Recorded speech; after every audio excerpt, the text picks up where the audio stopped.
A dnes sme sa tu stretli, aby sme si vysvetlili základné princípy jachtingu, kvôli tomu, aby ste vedeli teda ovládať loď, aby ste vedeli, ako sa k nej správať, ako tá loď funguje.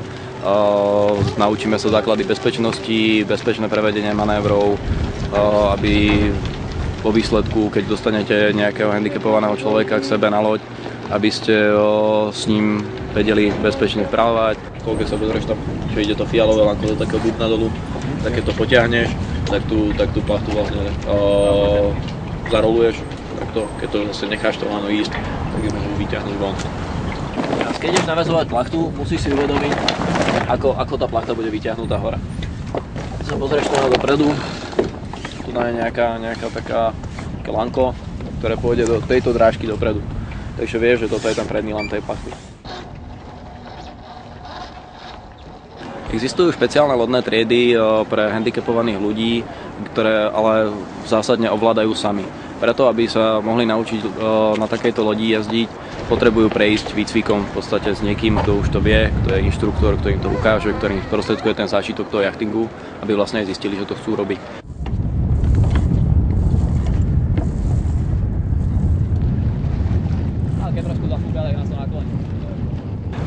Na toto robíme tieto kurzy, robíme to spôsobom, že vždy ide teda prvý inštruktor s handicapovaným človekom na loď, kde ho nejakým spôsobom uviaže o tú loď, aby ten človek nevypadol von, posadí sa do rohu, uviaže sa okolo pásu, uviaže sa o pevnú súčasť lode.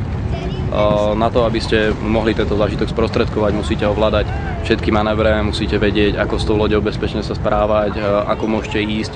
Preto sa učíme obraty proti vetru, ktoré sú najjednoduchšie, ktoré sú najľahšie. V podstate ide o to, že otočíte loď z vetru z pravej strany na vietor z ľavej strany, alebo zase naopak, aby ste sa vedeli dostať z bodu A do bodu B.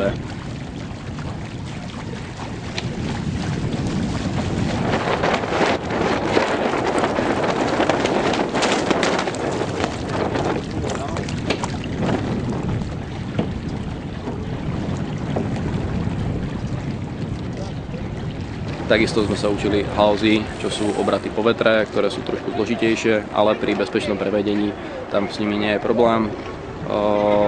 Nakoniec ako potrebujete vyplávať, takisto sa potrebujete vrátiť do prístavu, takže to je ďalšia súčasť tejto výuky, ako s loďou bezpečne zastaviť, zakotviť, vyviazať ju, zbaliť plachty, postarať sa o všetky náležitosti s tým spojené.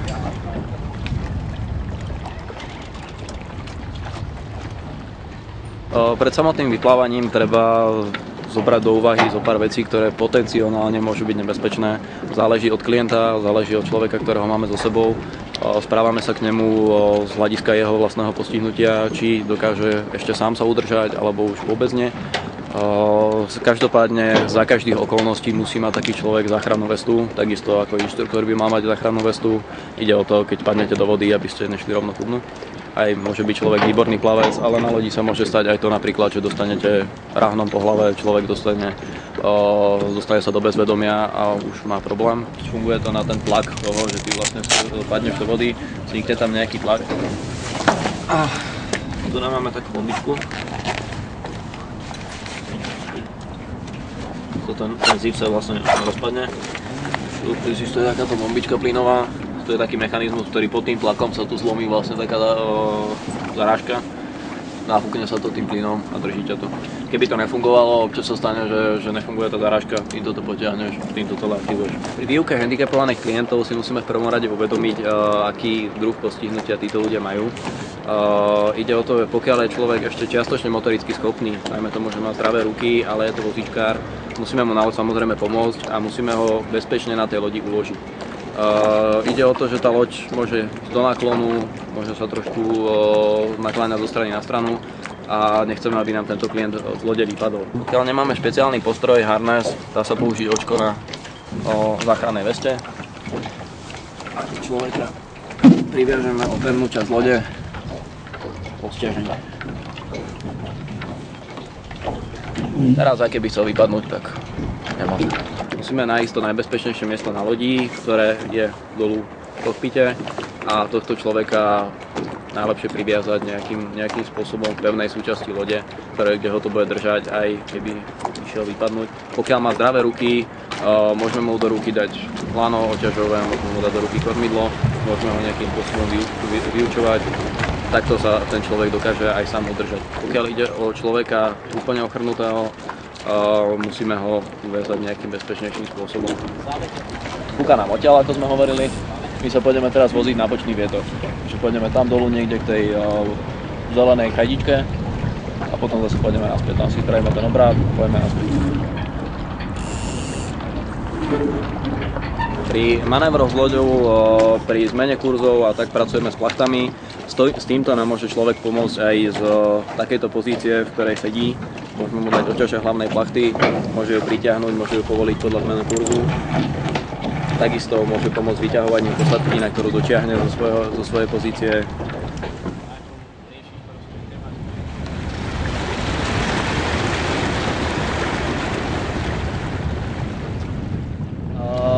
Ide o to, aby si nastavil sa tak, aby si išiel paralelne s tým molom v podstate. Musíš to robiť proti vetru všetko, takže budeme to robiť z tejto strany, keďže fúka odtiaľ. A v podstate, keď máš dobrý smer, že smeruješ tomu molu, ideš paralelne s tým molom, tak už riešiš iba rýchlosť. Rýchlosť riešiš tým, že v momente, keď budeš chcieť začať brzdiť, tak vypustíš plach.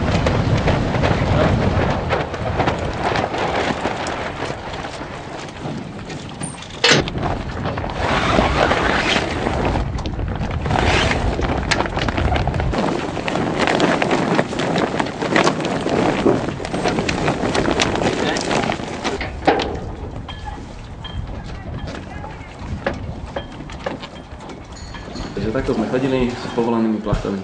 Tak na pol. Pretože to bol bočný vietor, tak na pol máme povolené plachty. Keď sme sa otočili proti vetru na začiatku, zase na druhý smer, zase plachty takto. Potom sme zišli niekam dolu takýmto spôsobom a križovali sme proti tomu vetru. Takto hore. Vždy sme tam robili tie obraty.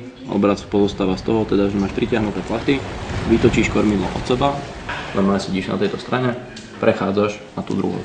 Dokončíš to vlastne. Takže plachty sa ti napúknú na druhej strane a ty už sedíš tam.